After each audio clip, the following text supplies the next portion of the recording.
Tonight, hundreds of millions of dollars poured into making childcare more accessible and affordable in regional areas like Broken Hill. And out of this world, the Spencer Gulf-based orbital complex about to launch rockets into outer space. From our 7 Spencer Gulf studios, your nightly news with Madeline Kerr begins now. Good evening, thanks for joining us. Broken Hill has the unfortunate title of being a childcare desert, meaning there aren't enough facilities to look after all the children. But the New South Wales government has passed a bill in Parliament promising funding of close to $1 billion over the next 4 years. A childcare desert means for every one spot available at a facility, 3 children are in line to take it. But in the Silver City, it's even more competitive. In Broken Hill, we have 1 spot for 7 kids, so you can just see how bad it is or understand how bad it is in Broken Hill for childcare. Passing through state parliament, the Childcare and Economic Opportunity Fund Bill will make it easier for developers and childcare facilities to apply for funding. It makes it a lot easier for them, which then makes it a lot easier for them to establish a business within an area that is deemed a childcare desert. Some moves are already being made in the city, with a development application and an expression of interest to buy land in place for some centres to be built. That's really good for Broken Hill, and it should alleviate some of the problems that some of the mothers and fathers in town are having when it comes to getting back into the workforce. The better the access to childcare is, the more appealing a city can be. Council's acknowledged for a long time that childcare is, or a lack of childcare can be a real impediment to population growth. Also, businesses not having enough employees. No firm timeline has been set, but the Mayor is confident it will be sooner rather than later. Look, I think they'll do it pretty quick. Once you start putting in development applications, you're pretty serious about going to the next step. So I think it'll happen fairly soon. Joshua Mercer, 7 Spencer Gulf News. Southern Launch has been cleared for takeoff. The South Australian Space Company has confirmed it will be launching rockets from Whalers Way into outer space next month. Well, it's to infinity and beyond for Southern Launch, a major milestone for South Australian space exploration, with the space company confirming they'll be launching suborbital rockets next month. So over the last couple of months now, we've been doing, AT Space have been doing a lot of tests on their rocket itself. We've been improving and increasing our range. Exclusion areas have also been laid out to ensure the public is at a safe distance. Beachgoers will be happy to know that Fishery Bay is not included in the cut-off zone.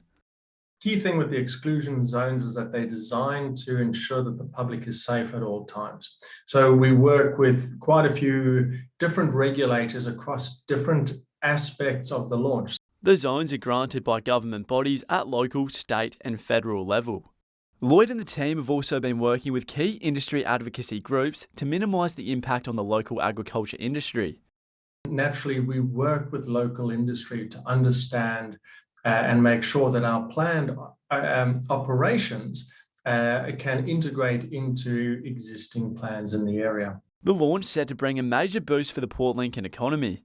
So our customer is naturally based in Adelaide, so they'll send between 30 and 40 staff across for up to 3 weeks, staying in hotels and the likes, contributing to the local economy.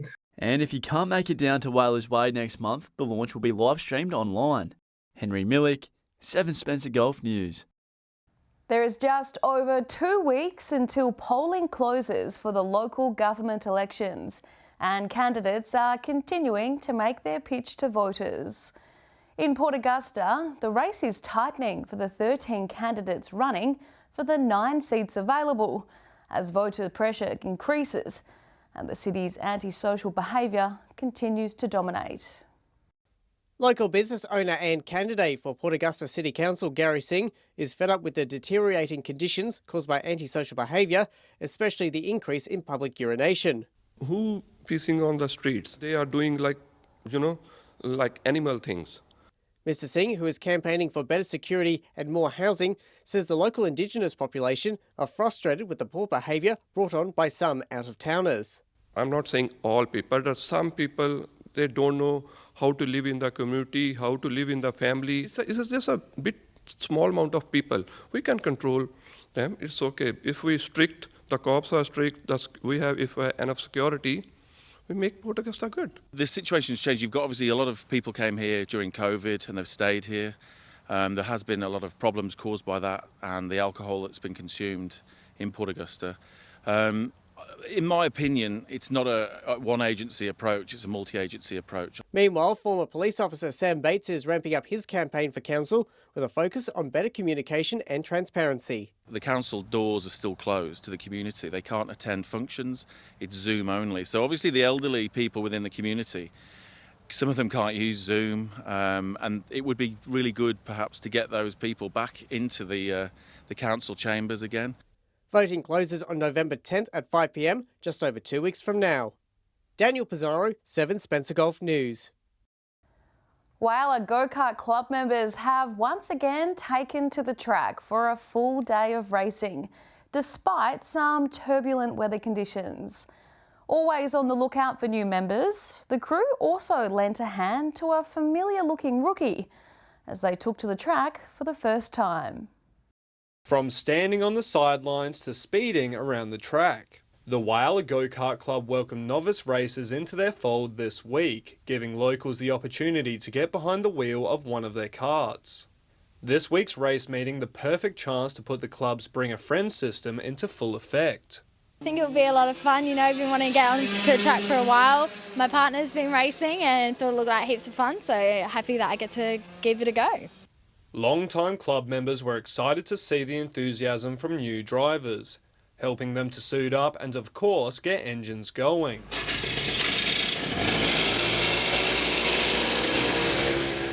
After working out the kinks, the new drivers were flying around the track, organisers even convincing one overly cautious Spencer Golf reporter to give it a crack.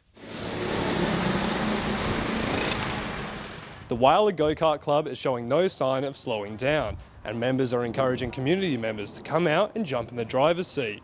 I reckon if you're down in Whyalla, you should definitely come down to the track and give it a go. It's good fun. After us much slower beginners were cleared off the track, it was time for the club's senior rev heads to show us how it's done. Some in two-stroke engine karts that can reach a staggering 110 kilometres per hour. Edward McCarroll, 7 Spencer Golf News. Well done, Eddie. Still to come tonight, the National Emergency Management Agency hold a meeting in Port Lincoln and meet the team behind the owl nesting boxes being set up in the York Peninsula.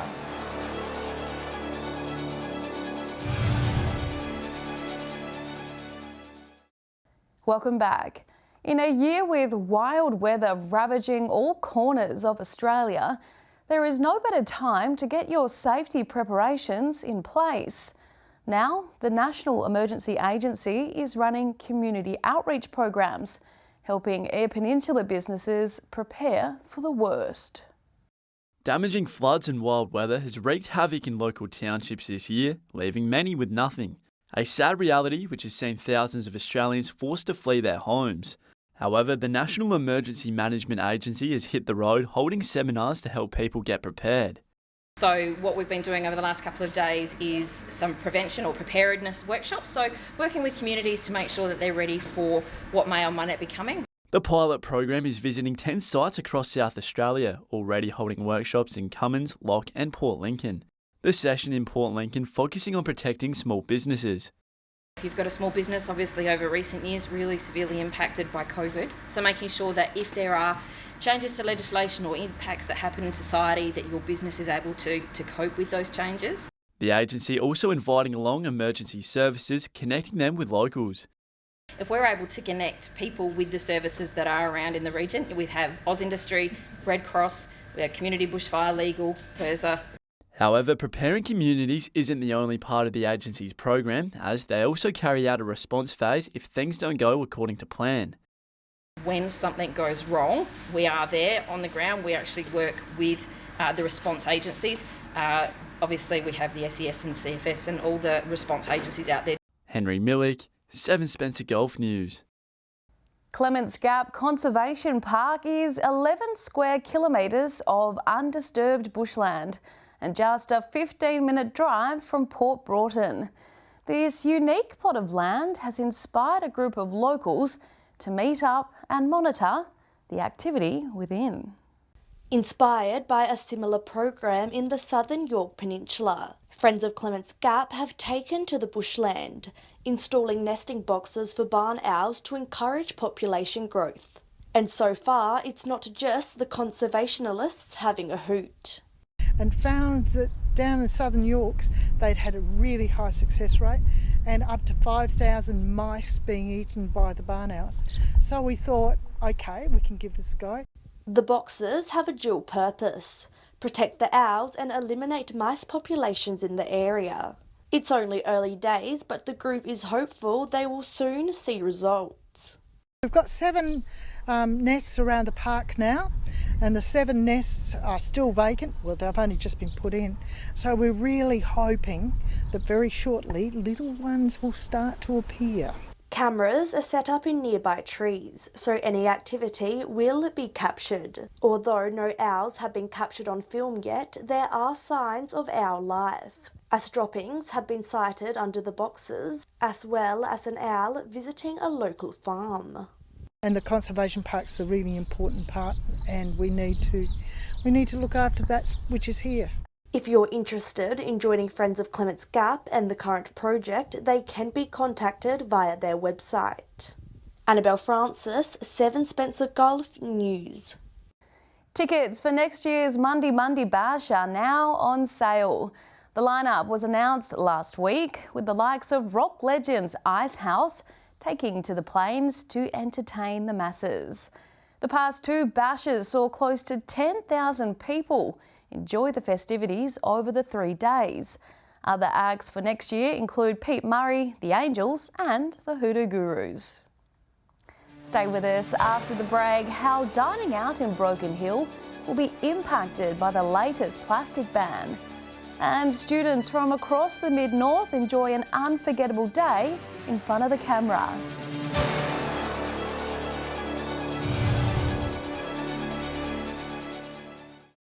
Welcome back. This time next week, single-use plastic items like straws and cutlery will be banned in New South Wales, 5 months after the single-use plastic bag ban came into effect. Our Broken Hill reporter Joshua Mercer has more. The state government's bans will prevent almost 2.7 billion items of plastic litter from entering the environment over the next 20 years. Since February, the National Retail Association, on behalf of the New South Wales Government, has been providing education and support to more than 40,000 businesses and community organisations to implement these changes. Educational material and advice has been provided in more than 15 different languages to support business owners and communities with diverse backgrounds. The New South Wales Government has also partnered with Great Plastic Rescue to collect excess stock from wholesalers, distributors, retailers, not-for-profits and businesses for recycling and remanufacturing into new items.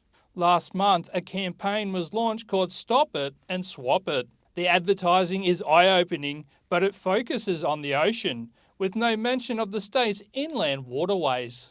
The Australian Microplastic Assessment Project, better known as AusMap, can be used to find out where microplastic hotspots are located in the country. Single-use plastic items and packaging make up 2/3 of all litter in the state.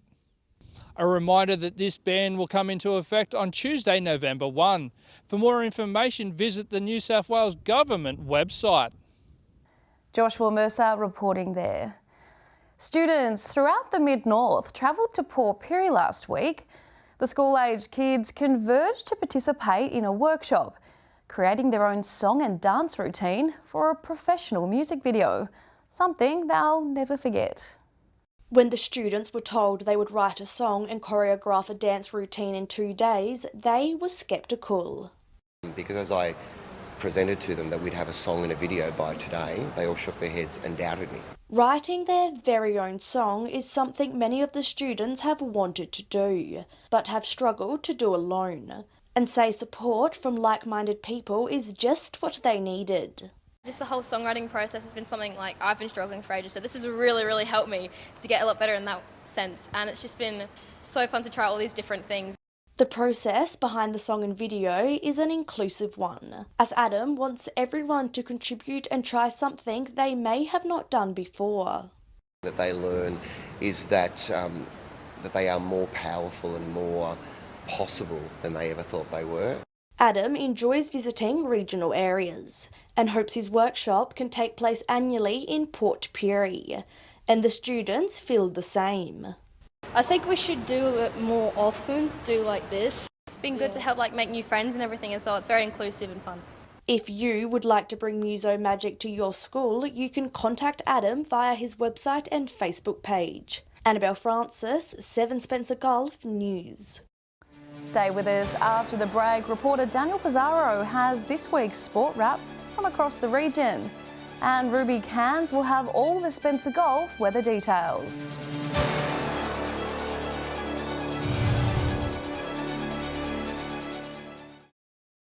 Welcome back. Plenty of sporting action over the past couple of days, especially in regional cricket. Here's Daniel Pizarro with this week's sports wrap. No cricket in Broken Hill over the weekend due to washouts, but there's still plenty of cricket about. In round 2 of Port Augusta cricket, West Augusta are still looking for their first win of the season after going down to South Augusta over the weekend. South edged out their western rivals 3 for 104. Meanwhile, it was a narrow win for Quorn, downing Central Stirling by 2 wickets. Over in Port Pirie, it was a nail-biter between Port Germain and Southport, but the latter won by just 5 runs, and the Panthers took their win over the Rams. Finally, in Port Lincoln, Wayback demolished Todd River by 43 runs, and Southern Air were too good against Charlton with a 4-wicket victory for the home side. Tasman had the bye. Basketball got underway last week. In Port Augusta, there were wins in A-grade men for the Titans and the Wildcats, while A-grade women saw Falcons Black narrowly beat Spartans Grey, but the other Spartans defeated Falcons Yellow by 21 points. In Whyalla, the Titans downed the Wildcats, and it was an all-roos derby later, with the R1 team taking down the R2s. In A-grade women's, a 10-point win for the Titans over the Roos, while the Demons thrashed the Wildcats. The Roos 1 squad had the bye. We'll have more sporting results soon. If you would like your team to be featured, contact us via our Facebook page. Time now to take a look at what's happening in the weather with Ruby Cairns. Ruby, there's been rain in Broken Hill for 7 days straight. That's unusual? Unusual indeed, Maddie. According to the Bureau of Meteorology, a solid week of rain hasn't been seen in at least 14 months. That's as far back as the online records go. In terms of today, let's take a look. Broken Hill reached 22 degrees at 2:24 this afternoon, 18 the top in Port Lincoln, 21 up north in Coober Pedy. Looking more broadly at today's weather map now, 25 degrees in Port Augusta, our warmest centre today. Woodner a close second, 24 degrees, 21 for Port Pirie. Whyalla reached 20 degrees.